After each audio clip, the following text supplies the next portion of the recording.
Je suis Barnabas Honoré, votre bien-aimé frère, ministre de l'Évangile, docteur de la parole de Dieu.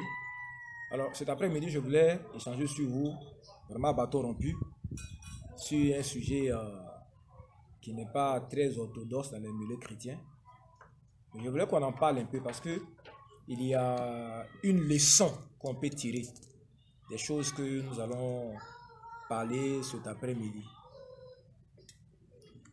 J'ai reçu une direction lorsque j'étais en train de méditer cette semaine-là devant la face du Seigneur. Alors, je ne parle pas des révélations, je parle plutôt des directions de l'esprit. C'est-à-dire que dans mes méditations, il y a un certain nombre de pensées qui m'ont traversé l'esprit et j'ai souhaité vous en parler. Le sujet, c'est quoi? C'est pourquoi les francs-maçons méprisent-ils les églises chrétiennes? Vous allez dire, mais frère, où est le rapport entre la franc-maçonnerie et puis l'église? Justement, c'est de ça que je voulais parler avec vous cet après-midi. Ça m'est venu à l'esprit parce que il y a quelques années en arrière, un de mes amis qui est serviteur de Dieu, qui est à l'intérieur du pays, dans une petite bourgade vers l'ouest, et je tairai son nom pour des raisons de sécurité et puis d'intimité de sa personne. Il était en train de bâtir son temple et puis un grand de la ville l'a approché et puis lui a dit: ah petit, il y a longtemps que nous on te suit, on suit tout ce que tu fais ici, on sait que tu es un serviteur de Dieu, on sait que tu es honnête et vraiment on s'intéresse à toi. Que moi je suis franc-maçon et mes amis et moi, nous nous intéressons vraiment à toi et un jour on viendra te voir pour te coopter pour que tu puisses rentrer dans la franc-maçonnerie. Il lui a dit: non mais moi je suis serviteur de Dieu. Il a dit oui, qu'un vrai serviteur de Dieu, il doit finir franc-maçon. C'est ce qu'il a dit. Et donc il a partagé cette expérience avec moi, on en a ri, et puis on a banalisé ça. Mais quelques années plus tard, j'ai rencontré un autre ami serviteur de Dieu. Lui, son grand frère, son aîné, est une haute autorité de la place. Et son aîné avait coutume de lui dire: je dis frère, tu es pasteur. Mais quand tu vas grandir, tu vas comprendre et tu vas rentrer dans la franc-maçonnerie pour nous rejoindre. Un bon pasteur, c'est un pasteur franc-maçon. Donc, dans ma curiosité, j'ai essayé de fouiller un peu. Et j'ai découvert que le grand Jesse Jackson, le révérend Jesse Jackson, selon un site qui est bien informé, il est franc-maçon. Et j'ai découvert qu'il y a une loge maçonnique d'un pasteur aux États-Unis. Vous allez dire, mais comment ça? Oui, il y a une loge maçonnique où ce sont les pasteurs qui sont dans cette loge. Et je vais vous expliquer pourquoi. Je me suis posé beaucoup de questions. Et je prie Dieu que ce que je vais vous donner cet après-midi-là, ça puisse servir. Donc j'ai voulu comprendre quel était le mystère qui était caché derrière ces choses. Et j'ai fini par comprendre. Je ne dis pas que ce que j'ai compris est l'explication exhaustive du mystère de la franc-maçonnerie et de l'Église. Il doit y avoir, il y a certainement d'autres explications, d'autres réalités que je ne connais pas. Mais celle qui est venue jusqu'à moi par la pensée du Saint-Esprit, c'est d'elle que je vais vous parler. En fait, si vous voulez comprendre pourquoi est-ce qu'aujourd'hui beaucoup de pasteurs deviennent francs-maçons, et pourquoi est-ce que les francs-maçons sont beaucoup intéressés par l'Église, c'est parce que à l'origine, le mouvement des francs-maçons est un mouvement chrétien. Elle dit: ah, frère Barnabas, oh, tu es sûr? Oui. Tout ce que les francs-maçons font, ils le font en rapport avec le temple de Jérusalem. Posez-vous la question. pourquoi est-ce que ils ont cette obsession-là du temple, du temple, du temple, du temple. Et pourquoi est-ce qu'il dit que ce sont des francs-maçons? Pourquoi pas des francs menuisiers? Pourquoi pas des francs musiciens? Et puis ils sont des francs-maçons. Et ces francs-maçons-là, vous les voyez, ils sont dans tous les domaines qui concernent le règne et la domination. Vous ne verrez jamais un franc-maçon pauvre. Vous ne verrez jamais un franc-maçon illettré. Les rosicruciens, tu peux avoir des instituteurs qui sont rosicruciens, mais tu ne verras jamais un instituteur qui est franc-maçon. Et ils recrutent dans le sommet des sommets. Ils recrutent dans l'élite. Et je vais vous expliquer pourquoi. Parce que la franc-maçonnerie aujourd'hui, je ne parle pas de ce qu'elle était au départ, mais ce qu'elle est en train de devenir aujourd'hui, elle est devenue une structure, un mouvement qui cherche le règne et la domination. Dans leur pensée, c'est eux qui vont amener sur terre le millénium, l'accomplissement du grand rêve d'Israël, celle de manifester la royauté de Christ sur la terre. Quand vous prenez le mot franc, maçon, il y a deux mots. Si vous prenez la version en anglais, Freemason, il y a aussi deux mots. Il y a le mot free, le mot mason, qui est une note qui signifie bâtisseur, builder, un bâtisseur. Donc ce sont les francs-maçons ou les francs-bâtisseurs. Mais ils bâtissent quoi? Ils bâtissent des temples. Écoutez-moi très bien. Je vais aller doucement, doucement pour que vous puissiez bien comprendre. Dans le dictionnaire, quand on dit que celui est un franc-tireur, le mot franc, généralement, c'est utilisé dans le but, dans l'intention de parler de quelqu'un qui ne veut pas se placer sous l'autorité de quelqu'un. Quelqu'un qui veut être libre de ses mouvements. Donc, quand on parle de francs-maçons, ce sont des bâtisseurs qui ont décidé de s'affranchir. Lorsque l'Église de Dieu est sortie de sa vision originelle pour devenir une Église qui était principalement dirigée, contrôlée par l'homme, et que le destin de l'homme en rapport avec son appel divin ne pouvait plus être accompli. Écoutez-moi très bien. Quand l'Église de Dieu est devenue une organisation humaine et que le destin prophétique de l'homme ne pouvait plus être accompli dans le cadre de cette Église organisée, structurée, commandée par l'homme, certains chrétiens ont décidé de s'affranchir de cette Église organisée visible pour créer un courant où ils allaient poursuivre le but originel de l'Église. Le but originel de l'Église, c'est de bâtir des tabernacles, des temples.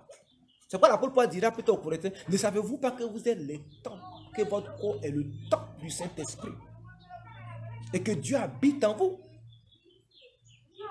Et lorsque Dieu parlait de la nouvelle alliance avec Israël, il dit, je marcherai, j'habiterai, je marcherai au milieu de vous, j'habiterai au milieu de mon peuple. Mais comment est-ce que Dieu habite au milieu de son peuple? Dieu habite au milieu de son peuple à travers les temples qu'il va habiter.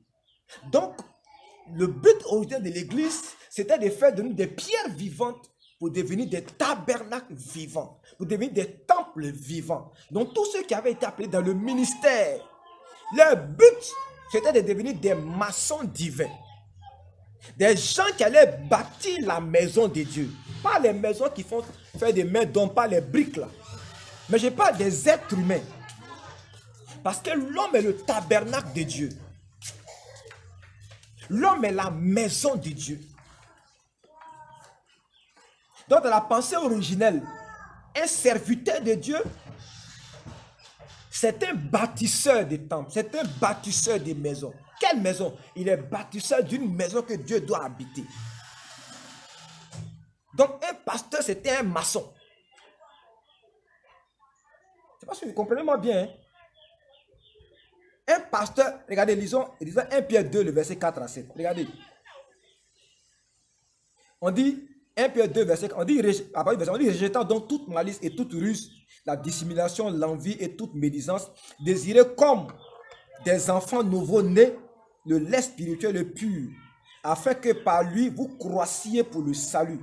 Si vous avez goûté que le Seigneur est bon, approchez-vous de lui, pierre vivante, rejetée par les hommes, mais choisie et précieuse devant Dieu. Et vous-même, comme des pierres vivantes, édifiez-vous pour former une maison spirituelle, un tabernacle spirituel, un temple, un saint sacerdoce pour offrir des victimes spirituelles agréables à Dieu par Jésus-Christ. Est-ce que vous comprenez? Donc tout le travail qu'on fait dans le cadre de l'église, c'est en fait de faire des chrétiens des pierres vivantes qui vont s'agglomérer pour former quoi? Un temple, une maison pour Dieu.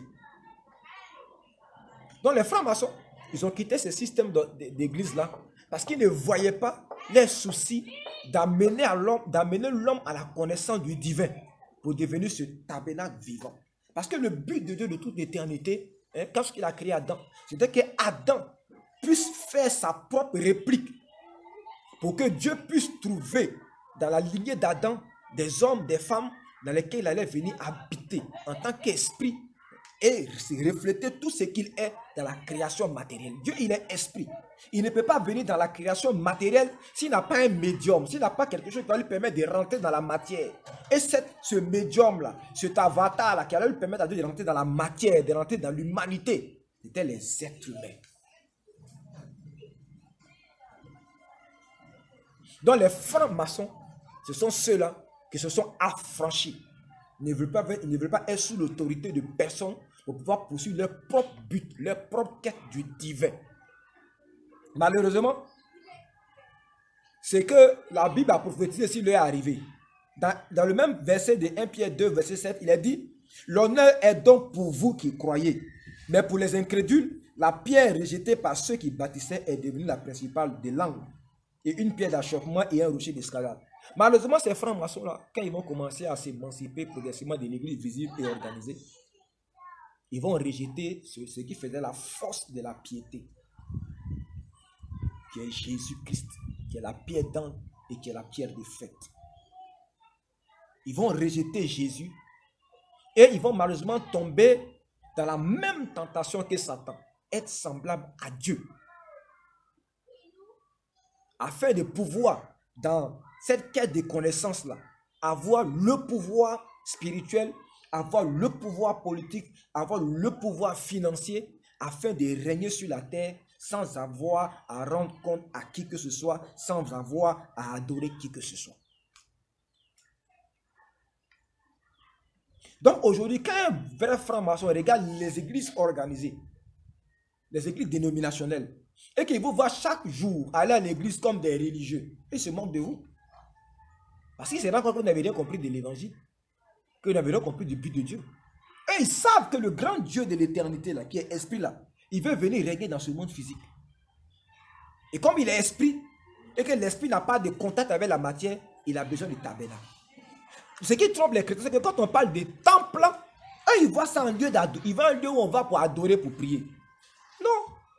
Le vrai thème qui est utilisé, c'est le tabernacle. C'est pourquoi en Israël, il y a 3 grandes fêtes. Il y a la fête de Pâques, il y a la grande fête des expiations, il y a la fête de Pentecôte, la fête des semaines, et puis la fête des tabernacles. Et la fête des tabernacles, c'était l'une des plus grandes fêtes en Israël. Et cette fête des tabernacles préfigure l'accomplissement du plan de Dieu depuis le commencement de l'éternité. Son plan, c'est quoi? C'est de fabriquer sur terre des vases qui vont être des lieux où il va venir habiter, afin que lui, Dieu, qui est un esprit invisible, puisse commencer à avoir un début de commencement des manifestations physiques dans le monde physique, dans le monde matériel, dans le temps et dans l'espace, avoir un début de commencement d'existence matérielle, pour qu'il puisse refléter toute sa nature dans le monde physique. Parce que Dieu a créé le monde physique pour que le monde matériel soit le couronnement de son œuvre. Ça vous étonne, hein? Parce qu'on a toujours pensé que c'est l'esprit, l'esprit, l'esprit. Non, c'est la matière qui est le couronnement de l'œuvre de Dieu. La matière. C'est pourquoi Dieu n'habite pas dans les anges. Il n'a jamais désiré habiter le corps d'un ange. Si le spirituel était le couronnement de l'œuvre, Dieu aurait cherché à habiter dans le corps des anges. Mais il n'habite pas dans le corps. Il a décidé d'habiter dans des corps humains, dans des corps faits de chair. Parce que c'est ça le grand mystère de la création. Vous allez à l'église, vous priez, vous chantez, vous dansez. C'est pas pour ça. Vous pensez que Dieu a besoin de votre adoration? Vous pouvez adorer Dieu mieux que qui? Au ciel là-bas. Peut-être que vous pouvez vous comparer en matière d'adoration, vous êtes déjà dans le ciel. Les gens qui ont été créés, pas pour jouer la guitare, mais pour être des guitares. Pour être des trompettes eux-mêmes. Tu vas faire, c'est quel son toi tu vas jouer, puis ça va émouvoir le cœur de Dieu. Dans le but pour lequel Dieu t'a créé, l'adoration fait partie, mais ce n'est pas le but ultime. Le but ultime, c'est que tu deviennes un tabernacle vivant. Dieu veut marcher sur la terre. Et le corps, la personne qui va le transporter, c'est toi. Et c'est la révélation qui a été donnée, la révélation de l'évangile. C'est ça.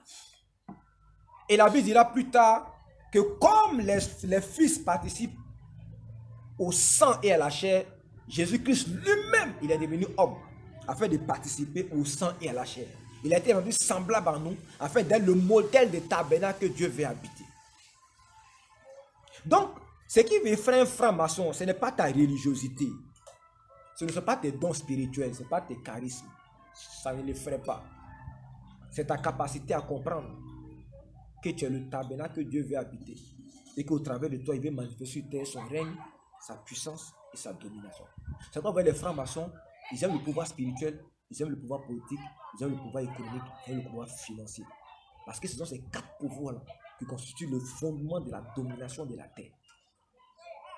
Donc quand vous allez à l'église, et puis vous laissez la sphère politique, la sphère économique, la sphère financière là, aux païens, ils disent non, ça c'est les trucs du monde. Quand ils voient ça, ils vous disent que vous n'avez rien compris. Je n'ai pas dit de courir après ces choses. Hein. J'ai dit d'être capable d'influencer tous les aspects du pays. Et le seul gars que je connais qui a en train de réussir ça, c'est Sandé Adelaja, le pasteur nigérien qui est actuellement en train de bouleverser toute l'Ukraine, qui a réussi à implanter le royaume de Dieu à Kiev. C'est lui qui est en train de réussir ce challenge-là. Et il dit comme ça que il ne voit pas les gens qui viennent dans son église comme ses chrétiens. Il les voit comme des tabernacles vivants. Donc, ils doivent porter le règne de Dieu, qui doivent porter la gloire de Dieu partout où ils sont. J'ai expliqué un jour à ma femme comme ça que, mais si tu vas dans son église, tu lui de demander s'il est chrétien. Il n'y a pas de culte formel comme ça. Tu vas à l'église dimanche, selon que tu as un besoin. Pourquoi? Parce qu'il t'enseigne que toi-même tu es un temple, toi-même tu es un tabernacle, toi-même tu es une église. Tu n'as rien à faire pour venir t'asseoir quelque part et écouter quelqu'un pendant 1 heure de temps, 2 heures de temps, en train de raconter des bobas, en train de raconter sa vie. Quand tu viens, c'est pour recevoir quelque chose de précis, pour aller servir Dieu dans ton ministère particulier. Donc, bien aimé, voilà la raison pour laquelle les francs-maçons vous méprisent. Et j'ai pitié de tous ces pasteurs ignorants qui pensent que pour servir Dieu, il faut être ignorant, il faut être bête, il faut être borné. Ils sont assis, ils ne lisent que Bible. C'est une Bible seulement, ils lisent. Ils ne disent rien d'autre. Mais comment est-ce que vous allez faire face au challenge qui attend l'humanité? Comment est-ce que vous allez faire? Si vous lisez le livre d'Apocalypse, au dernier chapitre là-bas, chapitre 21, au 3e verset, il est dit, voici le tabernacle de Dieu avec les hommes. Le but que Dieu a toujours visé, c'est de venir habiter avec les hommes. Et pour venir habiter avec les hommes, ce n'est pas cathédrale Dieu bâti. Ce sont des corps humains. Voilà ces corps. Et les francs-maçons, ils s'estiment que c'est eux qui ont reçu et qui ont compris le but de Christ. Donc eux, ils se considèrent comme ceux qui sont en train de bâtir la maison de Dieu. Ils sont en train de structurer le monde. C'est pourquoi ils appellent le grand architecte. Il est en train de structurer le monde pour que ça puisse correspondre à la venue de leur Messie. Bon, malheureusement, ils suivent le mauvais Messie. Ils suivent le mauvais Messie. Mais ce qu'ils sont en train de faire, c'est ce que l'Église devait faire. C'est ce que l'Église devait faire. Préparer le monde à la manifestation de Christ. Préparer les chrétiens à avec des tabernacles vivants. Pour que lorsqu'un chrétien se départ, qu'il arrive au village, les gens puissent commencer à crier pour dire Jésus-Christ est au milieu de nous. Parce qu'il transporte la gloire de Dieu. Parce qu'il transporte les vertus de Dieu. Parce qu'il transporte les valeurs du royaume des cieux. Mais aujourd'hui, on a fait des chrétiens, des membres d'église, des religieux, des gens qui vont assister à des cultes. La conséquence, il n'y a aucun impact sur la société. Et quand les francs-maçons vous regardent, ils vous méprisent. Parce que vous n'avez rien compris à l'évangile de Jésus. Donc, chers amis, j'ai beaucoup de versets que je voulais vous laisser. On ne pourra pas les lire. Mais je souhaite que vous les lisiez pour que vous puissiez approfondir la réflexion et vous-même faire vos propres recherches et puis comprendre. Donc, il y a Acte 4, le verset 11. Acte 17, le verset 29. Éphésiens 2, le verset 20. Acte 7, verset 44 à 49. 2 Corinthiens 5, le verset 1. 1 Corinthiens 6, verset 16 à 19. 2 Corinthiens 6, le verset 16. Hébreux 8, 10. Hébreux 3, 4 à 6. Et puis comme conclusion, Apocalypse 21, le verset 3. Donc, chers amis, voilà ce que je voulais partager avec vous. Je souhaite de tout mon cœur que vous vous instruisiez sur certaines choses. N'ayez pas peur. Quand on parle souvent de la franc-maçonnerie, on parle de la Rose-Croix, on parle des rapports entre l'évangile de Jésus-Christ et puis certaines vérités spirituelles égyptiennes. Les chrétiens sont effrayés. Je me souviens, il y a un ami, je voulais lui remettre un document qui dit des choses, échange avec un supérieur inconnu. C'est une expérience que quelqu'un a fait. Je l'ai briefé un peu sur le contenu. Il a eu peur de lire ça. Parce que dedans, on parle de Satan et de ses projets pour l'humanité. Il dit non, non, non, frère, il faut pas me dire ça. Vous avez peur de quoi? On a jamais lu dans la Bible que celui qui est en nous est plus grand que celui qui est dans le monde. Il n'y a aucun principe spirituel dans ce monde-là qui peut vaincre un chrétien. Il n'y a rien. Tu peux aller dormir demain dans la maison où mamie attend, on l'adore. Elle va quitter la maison pour partir. Si cette lumière christique, si cette lumière divine est en toi, il n'y a aucun principe spirituel qui peut te vaincre sur la terre. Donc soyez rassurés. Le Dieu que vous servez, ce Christ vivant, il est grand au-delà de tout ce que vous pouvez penser. N'ayez pas peur de la Rose-Croix, de la franc-maçonnerie, de toutes ces choses-là. Souvent, j'attends les gens dire, ah, on s'en va, on dit, un Rose-Chrétien, on a qu'à prendre 3 jours de jeûne. Quel est 3 jours de jeûne? On va prendre 3 jours de jeûne pour un Rose-Chrétien, pourquoi? Parce qu'il y a un Rose-Chrétien qui est dans le village, moi, il y a jeûné 3 jours, pourquoi? Et jeûne 3 jours, c'est pour faire les choses les plus importantes qu'aller jeûner pour prier comme un Rose-Chrétien. J'ai fait tout pour que la parole de Christ habite abondamment dans mon cœur. J'ai fait tout pour que ma pensée soit toujours connectée à la pensée de Dieu. J'ai fait tout pour que mon âme soit constamment en prière. Le reste, Dieu s'en charge. Donc, chers amis, voilà ce que je voulais changer avec vous. Pour que vous puissiez rentrer dans l'esprit des francs-maçons. Parce que votre évangile que vous prêchez, vous ne pouvez pas gagner un franc-maçon. Je dis aux francs-maçons que je connais le principe de la franc-maçonnerie. Mais malheureusement, la pierre principale, les bâtisseurs l'ont rejetée. Et c'est Christ qui est la pierre principale. Malheureusement, la pierre sur laquelle les francs-maçons sont en train de bâtir, c'est Lucifer. Malheureusement, ce n'est pas la bonne pierre. Mais la véritable pierre sur laquelle on est en train de bâtir cette maison spirituelle de Dieu là, c'est Christ. Quand on parle de Christ comme étant la pierre vivante, ne voyez pas pierre comme pierre, de choses là. Voyez toutes les valeurs dont Jésus-Christ a parlé. Tous les principes spirituels qu'il a enseignés. Parce que les francs-maçons, ils n'hésitent pas à mentir, ils n'hésitent pas à tricher, ils n'hésitent pas à voler pour avoir une position. Mais nous qui sommes en Christ, nous savons que ces choses-là ne sont pas des valeurs. Ce ne sont pas des pieds avec lesquels on peut bâtir cet édifice spirituel. Ce que Dieu veut, c'est qu'on parle selon la vérité, qu'on n'use pas de fraude, qu'on parle selon notre cœur, sans hypocrisie, qu'on aime les gens, qu'on soit des hommes serviables, des gens qui sont prêts au sacrifice pour les prochains. Des gens qui sont comme ce bon samaritain. Parce que ce sont ces valeurs-là qui constituent Christ. Et ce sont ces valeurs que nous devons porter. Et quand il y a une information que tu portes ces valeurs-là, Quand tu vas lui parler de la véritable pierre, qui est la pierre d'angle, qui est la pierre de fer, qui est Christ, il va comprendre que tu as avancé, que tu sais les choses mieux que lui. Dieu nous bénisse, bien aimés frères. Likez, commentez et partagez. Amen.